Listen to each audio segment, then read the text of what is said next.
Hey guys, and welcome back to Knight's Journey of Dreams. It's time for the final story part of the playthrough. Let's get Helen's true ending.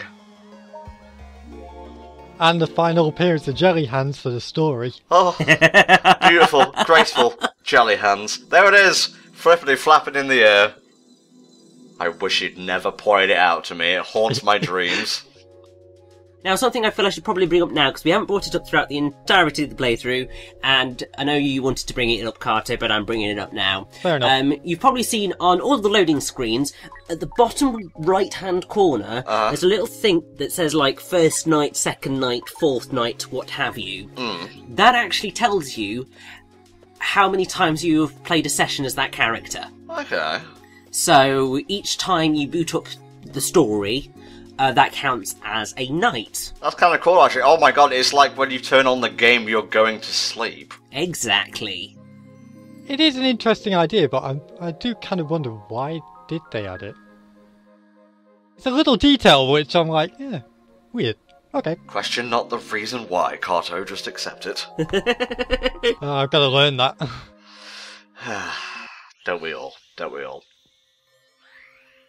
So, yeah, this is, pretty much identical to what happened to Will, but it's all good because it's still fun. What was with that head wobble? Yeah, that little sassy animation, like, She was just like, I've got this and I'm worth it. I'm going to blast you with hand lasers now, it's gonna be rad. Oh my god, his voice is fantastic. It'd be weird if you met him and that was just his actual voice. They didn't put any like special effects over it. That would be very odd, but there's definitely all the effects on that one. Knight's dying, quote unquote, for a second time doesn't really have the same impact as the first time. No, but yeah.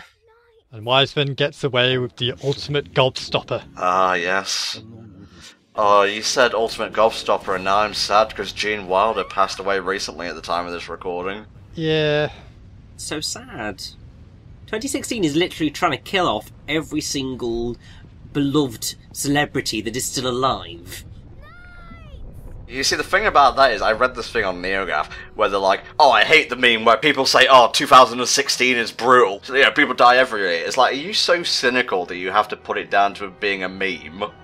I know, it's more, people are looking at this and thinking, like, I don't think I remember, have a minute in living memory where I can think of so many very, very beloved celebrities dying in a single year. You maybe get one or two, but we're on like 6 or 7 at this point. Jesus, we started with like David Bowie and so on. Yeah, and Alan Rickman and... oh, God. Sorry to get a bit off topic there, but it was something that was kind of irking me. Yeah, and it's fine because, this is literally just identical to what we saw the last time. And for the most part, Helen's true ending is identical to Will's. You just get a different perspective on that final true ending bit. Well, it's okay. If I can play through Sonic Heroes to completion, I think I can talk over sort of the same cutscenes more than once. As we're going through this level again, throughout the game I've been kind of thinking about what would be cool if they actually did decide to remake the game. It's just like little things that I think would be nice to add, and especially in terms of the story. Yes. So what would you add? Well, I'd actually I would go with Knights being mute. Okay. To go with that, I'd actually have Will always refer to Knights as male, and Helen always calls Knights female. Okay. Since Knights is meant to be whoever or whatever you want. A small thing, but okay, I can understand that. Okay, this really for the first missions, I'd actually say the boss would be seen in the background destroying the land. That would definitely be cool. So on the first lap, Knights must escape the cage, and on the second and third lap, he's trying to create a door to Nightmare. which then pulls both knights and the boss through, so you can then fight them. How long have you been thinking about this, Connor? Because it seems very detailed. Not very long. Okay, wow. I mean, I have to say, I will be totally down with that as an idea for either a remake or even just a Knights sequel. That would take everything to a sort of logical conclusion, I would say, almost. Do we know how well the Knights franchise has sold? Because I'm surprised they haven't made a new game. I don't think it sold particularly well. I don't think Sega really advertised this game all that much. They didn't really, no. Well, it was kind of a hard sell. I mean, what type of game is Knights? Is it a platformer? Is it, I don't know. Well, technically I think it's part platformer, but for the most part you're flying through like rings and whatnot. It's a high score game. Yeah. Right, if you give me 1 second, I might be able to get information up. I love how you actually glitched this upcoming scene. Oh, did I? Yeah, Helen flies in upside down. And she's facing the wrong... She's now facing the camera. She's usually facing the clock. I never noticed that. Jesus wept. Wow, she's really like sassy and playful at this one. It's great. So, there is nothing on Wikipedia about sales of Knights, which is unfortunate. If you give me... Wow, it must have really sold badly if they put it in the wiki. And no, I can't see anything coming up on the internet if I type in Knights sales, but then maybe I just need to go into Dreams because... Yeah, I was gonna say. Oh, okay, there's something on Sega Forum, but let's see if they know. If anyone would know, I would assume a forum dedicated to Sega would know. So I think someone here, this was 2014, said 400,000 in Japan for Into Dreams. Okay. So, I mean, I think Into Dreams sold pretty well, because obviously they did sell a reasonable amount of Sega Saturns, not many. Well, it was one of the, you know, killer apps for the Saturn, wasn't it? Yeah. Yeah. So obviously that sold reasonably well-ish. But then I don't think Journey of Dreams sold as well because they didn't really advertise it all that well, and just really, it was a hard sell. I mean, I think Klonoa we failed for pretty much the same reason. It was just a bit of a hard sell. It's a very cutesy game, and most people who buy Nintendo consoles, it's the stereotype, but most people who buy Nintendo consoles are in it for the Nintendo games. Yeah, I suppose So obviously, this one from Sega kind of got glazed over. That just makes me laugh considering so many people complain about there not being enough third-party support for Nintendo. Well, I know. Sega always has supported Nintendo, really, since they stopped making consoles. Yeah, which I'm very grateful for because I think Nintendo and Sega are probably the closest in terms of style. Yeah, they can work well within the same ecosystem. Yeah. And I think that's part of that is because obviously they hail from the same era of video gaming. Oh shit, man, I was there in the war. You guys don't know. You don't know. Yeah, I wasn't really... Well, I wasn't old enough during the war. To... Were you even born? Well, I mean, considering the war was in the 90s, yes, I was born. I like we're saying the war without a hint of irony. That's the thing, it's like, looking back, it doesn't really seem like a proper what you'd expect. It actually just seems like a bit of friendly competition. Yeah. But then when Sony came in, that's when things started getting a bit more serious. Well, Yeah. dude, they knifed Sega in the back. Yeah. Yeah. I mean, I think if you look at that kind of advertising that they did back, and that's basically just what they do on Twitter these days, of just having a little bit of banter with all the different brands, and it's hilarious. And It is. And, you know, there's nothing wrong with a bit of bands, you know, so long as there's, like, I would say playfulness behind the bands instead of spite. Oh, definitely. And trust me, I can be a bit of a spiteful banter, but, you know, when I'm making fun of stuff I like, it's definitely playful. The Sonic the Hedgehog Twitter account is the best, by the way. Just thought I'd put that out there. Oh, definitely. that they have mastered the art of the shitpost. Oh yes, hashtag bants, and oh my god, this Juntanoi-ass sounding track is still great a second time. Theme of a tragic revenge, or theme of a tragedic revenge, or whatever the hell you want to call it. Let's just go with tragic, otherwise it sounds like you made up a word. Yeah. Why is night spelled that way, now that we come to it? I think there was a reason given.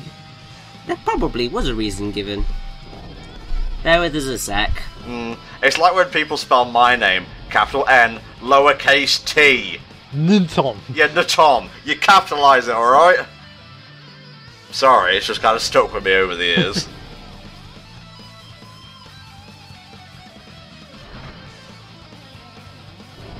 And now I cannot find anything, so... Oh, okay. It will forever remain a mystery. Yes, unfortunately, but... oh well. Now, I don't think this fight against Riala goes quite so swimmingly as it did with Will. At least we get to hear the full version of the theme. Oh, yeah. So we get to hear much more of this wonderful song. Oh, I like how it segues into Dreams for a second. It's... oh! Come on, Riala, take Knight his balls.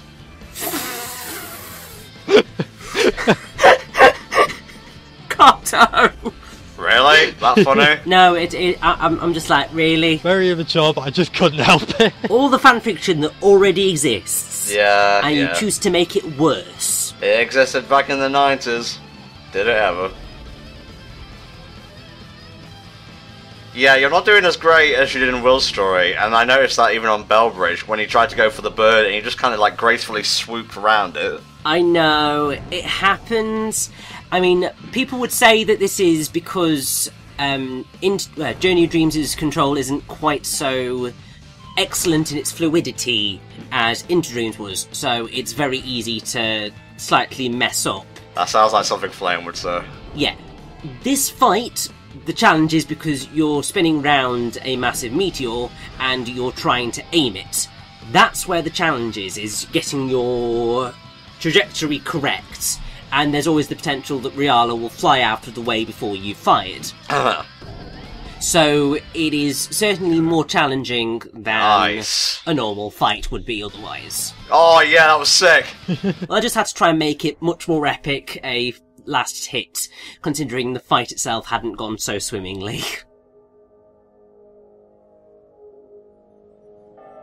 But it's all good, because I beat the hell out of him. Yeah, is he dead? Is Riala dead right now? Well, he's either dead or at least seriously maimed. Okay. Because he's certainly not coming back for the rest of the game. Okay guys, let's do this for the second to last time, I guess. Well, it's not the penultimate. Well, it is the penultimate, because they dualise here, and then they come upon and they dualise again. Which kind of makes the first dualising kind of pointless. it's the last time you're going to see that cutscene. But it's the anti-penultimate time you will see Bellbridge. Okay. That being the third to last. Well, I was speaking... Actually, well, first of all, I didn't actually know that's what that was called. But I was speaking strictly in terms of dualising, Mr. Pedant. Oh, yeah. You gotta listen to what I say. It hurts me when you don't. And yeah, the only reason that I know that anti-penultimate is a word and that's what it means is because it was on Pointless yesterday. Okay. They were like doing a thing which was like words that end in mate, and someone said anti-penultimate, and I was just like, is that a word? Yes, it's a word, and it was Pointless. Okay, well, I'm gonna log that away, and if I'm ever on Eggheads, I'll bring it up. Eggheads is the shit. I don't think I've ever watched Eggheads, to be fair. I just had to think about something, because right there, both knights said something at the exact same time. Okay. Every other time, they say things separately. Which makes me wonder, who was talking there? Both of them. They've dualised their consciousness. Kato, we're near the end of the game now. I know, I'm trying to hold back. Yeah, oh, you're like a Super Saiyan of nitpicking. Seriously, how did I not notice this? The art of, Dream logic! Well, dream logic, yes. Art of distraction, that's the term. So where you try and deal with something else whilst the other thing is happening. It's like talking to try and distract you from what's actually going on the screen. Oh Jesus, let's get to the boss fight. I've run out of stuff to say completely. Well, you're gonna have fun for the extras, aren't you? Because that's like an hour and a half of extras. We'll do it, it's fine. Yeah, it's all good because it'll all be about dream drops and collecting them and all the fun stuff that you can do. While we go through the final battle, can I just say what my actual rewrite for Helen's story would be? Okay, Mr. Fanfic, right. Just to get it out the way. I'd actually rewrite it so it's actually more about... So, I'm saying that Helen's mum is a famous violinist. Yes. And they are planning to perform together, and Helen instead gets worried that she's nowhere near as good to play enough beside her mum. Well, that's a good idea, but isn't that a little bit too similar to Claris's story? Well, Claris's was just stage fright. Okay, yeah, good point. So it would be more about Knights and Helen, or about Knights trying to help Helen show just how good she actually is. That she can boost her confidence, really. Yeah, I kind of like that, actually. I mean, someone I think brought up in the comments that was how they actually perceived this version of the story to be. But, I mean, I respectfully disagree with that assessment, but I think that as an idea would be a much more successful way of presenting Helen's character. It would also make her much more relatable. But anyway, seeing as we've not really got that much time, I feel the need to bring up the version of Dreams that's in the credits for the true ending, because we haven't mentioned it yet, and it's goddamn bloomin' beautiful. It is the best version. What's the exact name of it? So it's Dreams Sweet Snow version.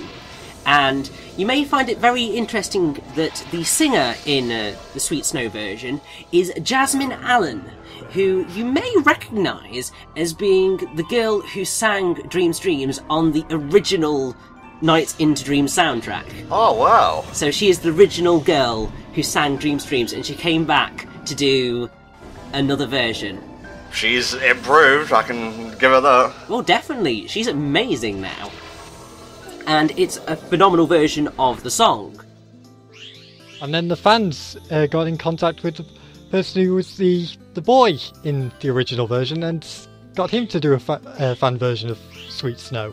Uh-huh. And what he ended up doing was actually turning it into a duet. Oh. And it's really quite cute. And he's also actually a pretty decent singer as well. Not necessarily sure I like the style he goes with for his voice, but it was really sweet. I don't know why Sega and Sonic Team couldn't have done that, themselves, because I think that would have made Sweet Snow even more magical. Just like calling back to the original game. Yeah, but then I'm quite happy with the version of Sweet Snow that we got, because it is just beautiful. And it's actually the main reason why I would love Nights to be a series which only comes back every few years, because then they could keep doing that. Well, that's me done. That's all you get from Knights for another decade or two. Drink it in, children. I'm just going for cameos now. See you later. I mean, you say that. Obviously, Knights survives this, because, if you watch the stingers at the end of both of these two endings, with the song Fragmented Nights, obviously the camera swoops across Helen Orwell through the Bellbridge sky, and Knights alights on top of the Bellbridge Tower, and it's a wonderful moment to end the game on. And so obviously Knights survives, but obviously Knights has had to leave Will and Helen because they technically no longer need him anymore. As Sega would put it, the dream is over, but the night goes on. Indeed, yes.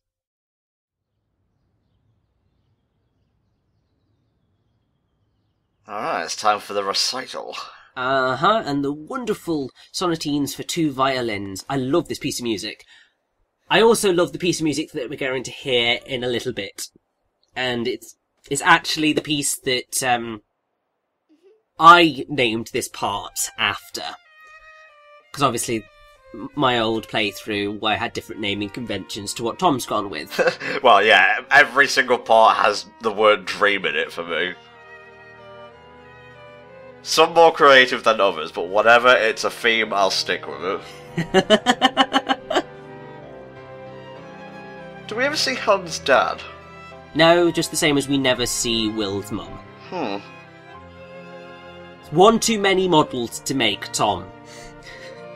They've got to put some sort of limit on spending that much money on this CGI, you know? Yeah, because Will's dad doesn't even say a single line of dialogue. Well, no, he does. Just not in the ending. He says like a few there's certainly a line just before River Rescue that you hear him say. But he certainly says less than Helen's mum does. Oh, beautiful. Beautiful. Yes, bravo, bravo. Play Freebird! In this continuity, the accordion player didn't win. Anyway, here's Wonderwall.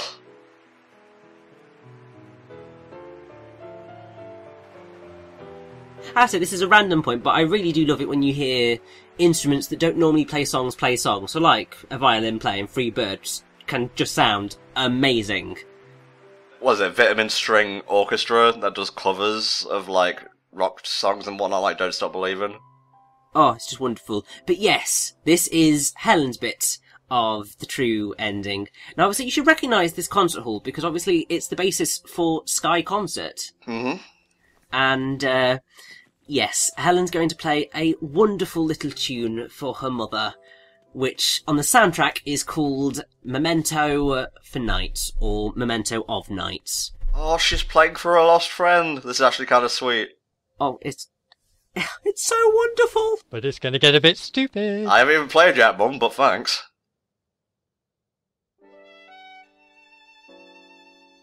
Getting sued. Just standing out of shot is like a bunch of Sega's lawyers. This sounds awfully familiar to Dreams, Helen.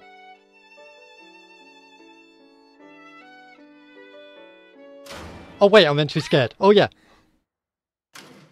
I love that second delay. It's like, oh wait.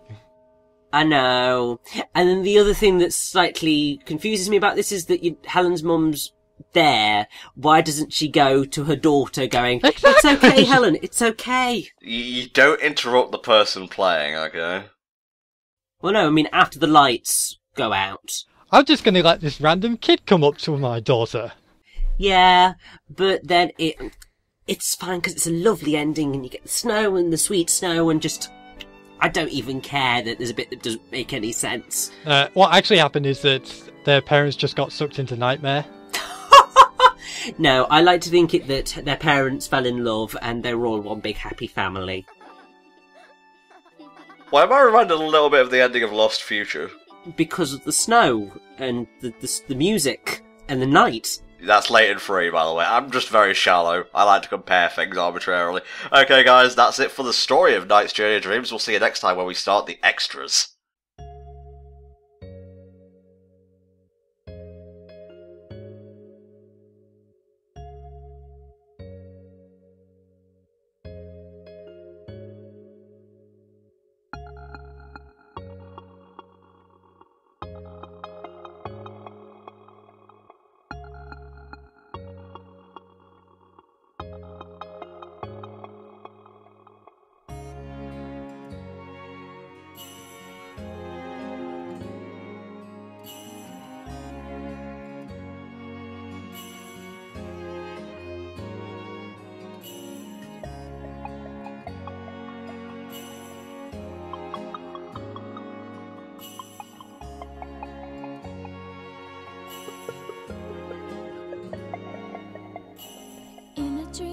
See, you are not far away.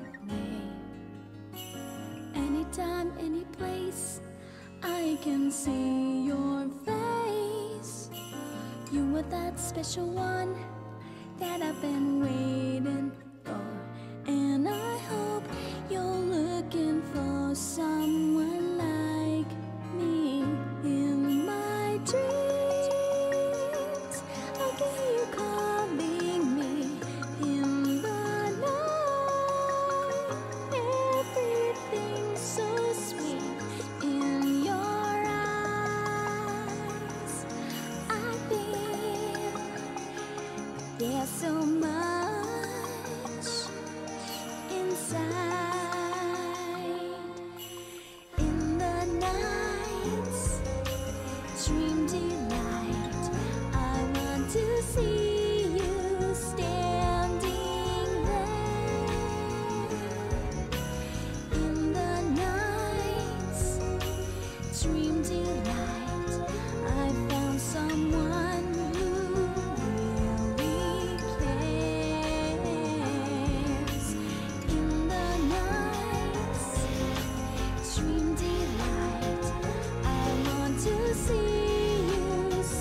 we can do everything we want to.